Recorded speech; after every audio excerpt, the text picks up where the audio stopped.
Suatu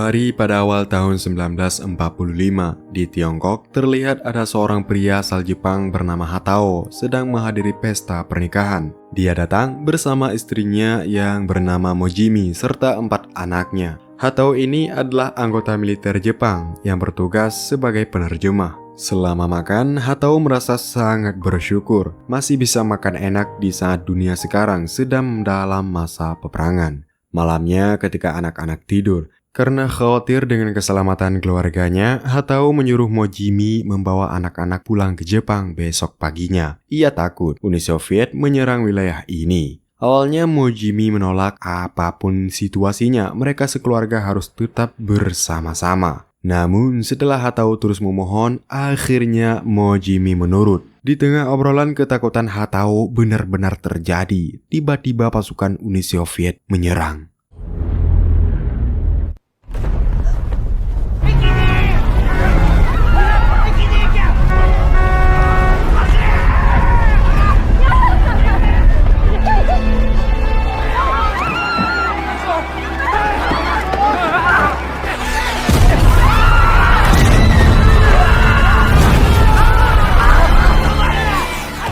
Di tengah pelarian, Hatao tertimpa reruntuhan bangunan. Karena terluka parah, Hatao menyuruh Mojimi buru-buru pulang ke Jepang duluan naik kereta. Ia janji akan menyusul.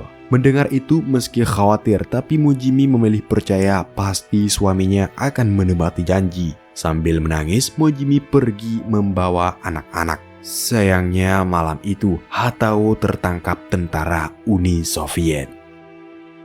Seluruh tahanan lalu dibawa ke kamp tahanan di Uni Soviet. Di kamp sebagai penerjemah, Hatao disuruh menerjemahkan perintah-perintah tentara Uni Soviet.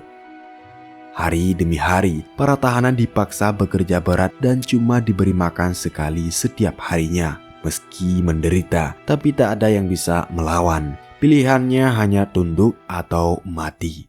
Sorenya setiap selesai kerja, roti jatah makan harus dibagi rata agar semua para tahanan kebagian makanan.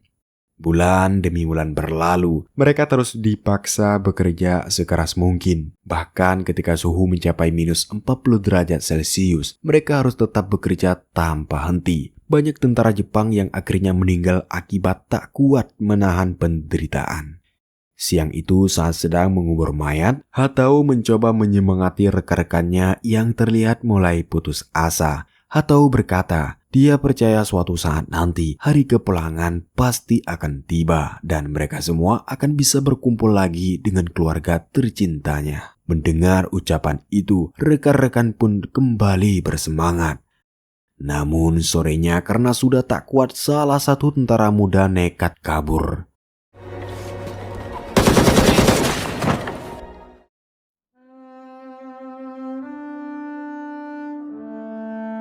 Keesokan harinya selesai bekerja, Hatao tergeletak kelelahan karena sangat rindu dengan anak istrinya. Dia pun menyanyikan lagu yang biasa keluarganya nyanyikan bersama. Di tengah nyanyian, rekan Hatao masuk lalu memberitahu bahwa pemerintah Jepang telah berhasil membebaskan kita semua. Artinya, besok kita sudah bisa pulang ke Jepang. Mendengar kabar barusan, seluruh tahanan bersorak gembira. Besok paginya, tentara Soviet mengantarkan mereka pulang naik kereta. Selama perjalanan, semua terlihat tak sabar ingin cepat-cepat menemui keluarga masing-masing. Namun di tengah perjalanan, mendadak tentara Soviet menghentikan kereta lalu memerintahkan Hatao memanggil nama-nama tahanan Jepang yang tertulis di kertas. Saat membaca satu persatu nama, ternyata namanya juga ada dalam daftar. Nama-nama yang dipanggil itu kemudian dibawa ke kamp tahanan di wilayah Siberia, sedangkan tahanan lain boleh melanjutkan perjalanan pulang. Apa ini? Sesampainya di Siberia, Hatao serta rekan-rekan lainnya disidang oleh pihak Soviet karena diduga memiliki peran penting di balik invasi Jepang ke Tiongkok. Mereka pun dianggap kriminal dan dijatuhi hukuman kurungan penjara selama 25 tahun. Hatao di situ tak diberi kesempatan membela diri dan langsung dibawa paksa. Selama di camp, lagi-lagi semua tahanan dipaksa kerja keras di tengah cuaca ekstrim. Hatao yang sebelumnya selalu optimis sekarang terlihat mulai kehilangan harapan hidup dan sudah tak peduli lagi dengan keadaan rekan-rekannya.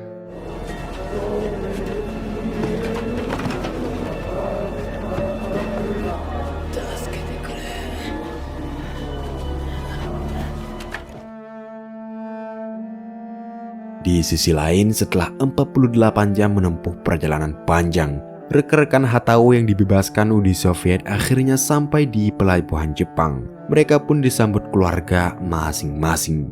Mojimi dan putra Hatao juga ada di sana. Setelah lama menunggu, Mojimi bingung kenapa suaminya tak ada. Melihat sang ibu terus mencari kesana kemari, putranya kasihan lalu mengatakan, sebaiknya ibu berhenti berharap, ayah pasti sudah tiada. Namun Mojimi tak percaya. Dia yakin Hatao pasti pulang. Tak peduli selama apapun itu, ibu akan selalu setia menunggu. Bulan demi bulan berlalu di Siberia. Saat Hatao sedang istirahat, tiba-tiba muncul seekor anjing hitam. Anjing itu adalah peliharaan salah satu tahanan bernama Takeo. Dengan santai, Takeo bilang hari ini langitnya sangat beautiful. Mendengar kalimat barusan, seketika Hatao teringat keluarganya yang sudah berbulan-bulan dia lupakan. Semangat hidup Hatao pun kembali.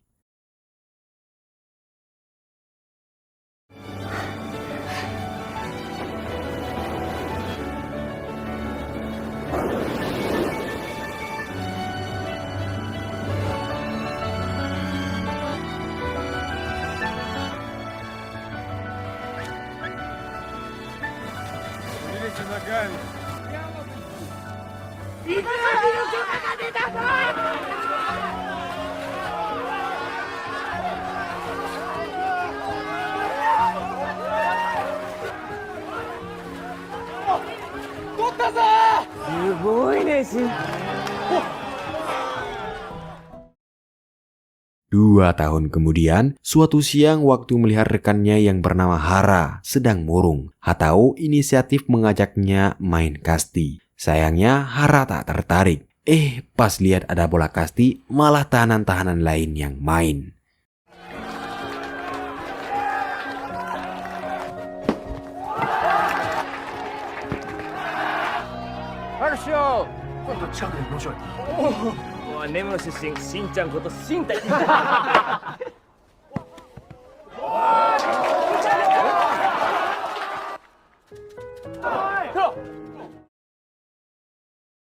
Selama bermain, wajah-wajah tahanan itu terlihat sangat bahagia, seakan seperti sudah lama sekali mereka tak pernah bermain. Di kamar mendengar suara keseruan mereka, Hara pun iri dan ikut main. Moto Keio no 4番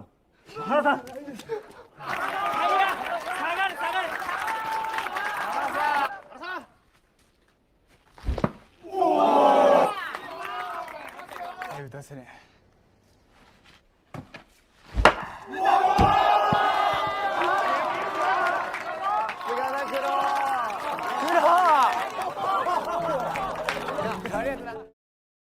Dua tahun berlalu, para tahanan akhirnya dibolehkan mengirim surat untuk keluarganya masing-masing.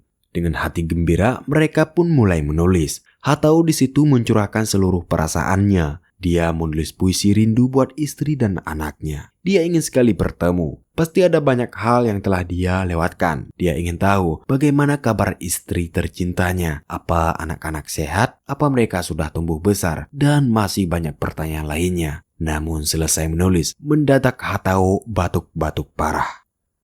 6 bulan kemudian sebagian surat balasan tiba. Tapi sebagian surat sisanya termasuk surat dari keluarga Hatao belum sampai. Ketika dibaca, saat para tahanan lain gembira, rekan Hatao yang bernama Matsuda justru sedih. Waktu Hatao bertanya, Matsuda hanya diam lalu keluar dan menangis. Ternyata ibu Matsuda telah meninggal dunia. Dari kejauhan, Hatao ikut sedih. Dia mengerti bagaimana hancurnya hati Matsuda. Minggu depannya, surat balasan dari Mojimi pun tiba. Saat baru membaca, tangis Hatao pecah.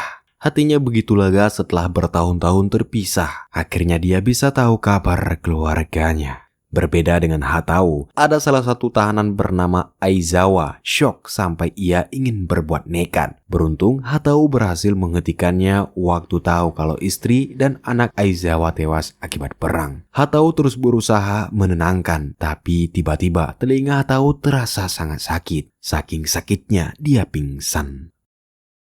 Bulan demi bulan berlalu, kondisi Hatao terus menurun. Karena dianggap cuma infeksi telinga biasa, Hatao pun dirawat seadanya di klinik tahanan. Hingga suatu malam, para tahanan mulai curiga dengan penyakit Hatao. Mereka khawatir jika tak dibawa ke rumah sakit, penyakit itu bisa membunuhnya perlahan-lahan. Esok paginya demi menolong Hatao, seluruh tahanan demo mogok kerja di depan klinik. Di ruang, petinggi Soviet berusaha menyampaikan keinginan para tahanan. Mereka hanya minta Hatao dibawa ke rumah sakit. Meski sudah diancam akan ditembak di tempat, namun Hara tak peduli. Dengan emosi Hara berkata, "Sampai kapan kami para tahanan akan diperlakukan seperti hewan ternak? Kami juga manusia sama seperti kalian. Walaupun pernah jadi musuh dalam peperangan, tapi dulu kita semua sama-sama menuruti perintah atasan." Jauh di lubuk hati terdalam, tak ada satu orang pun yang menginginkan perang terjadi.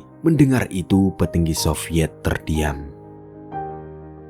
Malamnya, para tahanan terus berdemo sambil menyanyikan lagu kesukaan Hatao. Pagi harinya, tentara Soviet mengepung lalu mengancam akan menembak bila mereka tetap berdemo. Beruntung, Hara muncul tepat waktu. Dengan gembira Hara mengabarkan bahwa petinggi telah menyetujui permohonan mereka.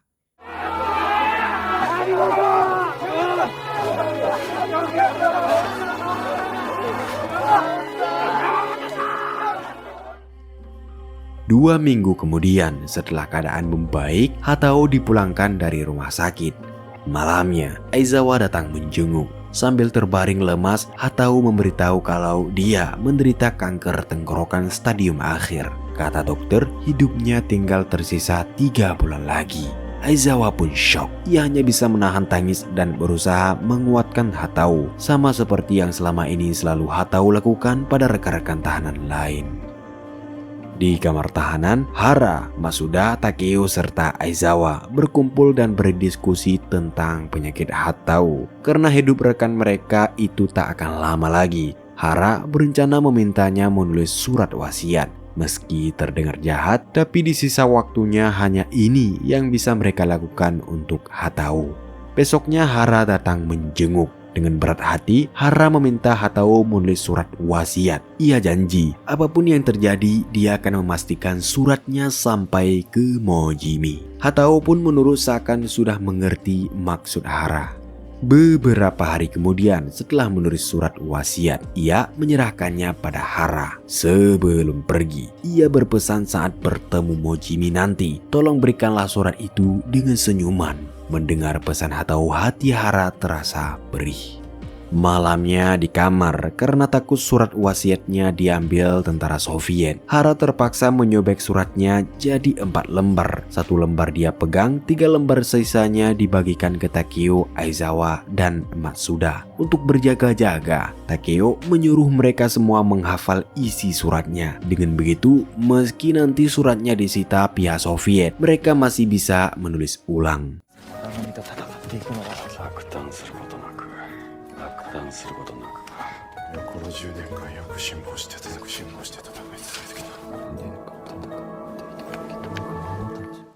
Dua minggu berlalu. Di suatu siang saat ada penggeledahan, mereka ketahuan tentara Soviet dan semua sobekan surat wasiatnya disita. Beruntung isi suratnya sudah mereka hafal. Namun di sisi lain, ketika sedang menulis, tanpa sempat mengucapkan salam perpisahan, Hatao menghembuskan nafas terakhirnya.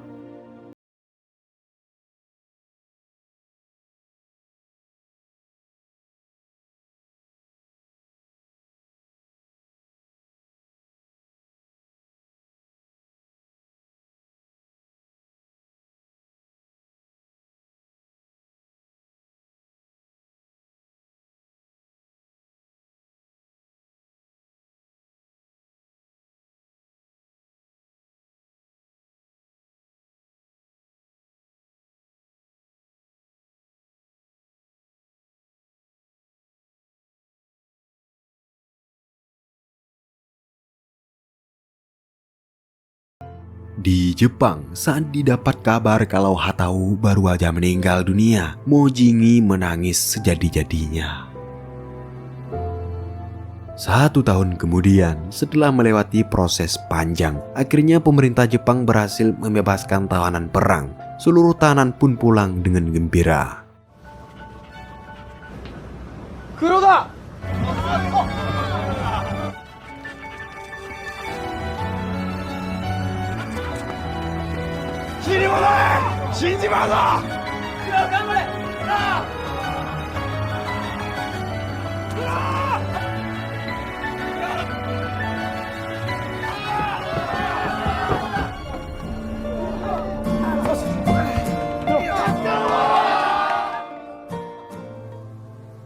Sesampainya di Jepang, sesuai janji, Hara Matsuda, Takeo, dan Aizawa berkunjung ke rumah keluarga Hatao untuk memberikan surat dari sahabat mereka. Mereka satu persatu datang bergantian. Surat yang Hara bawa adalah surat yang Hatao tulis untuk semua keluarganya.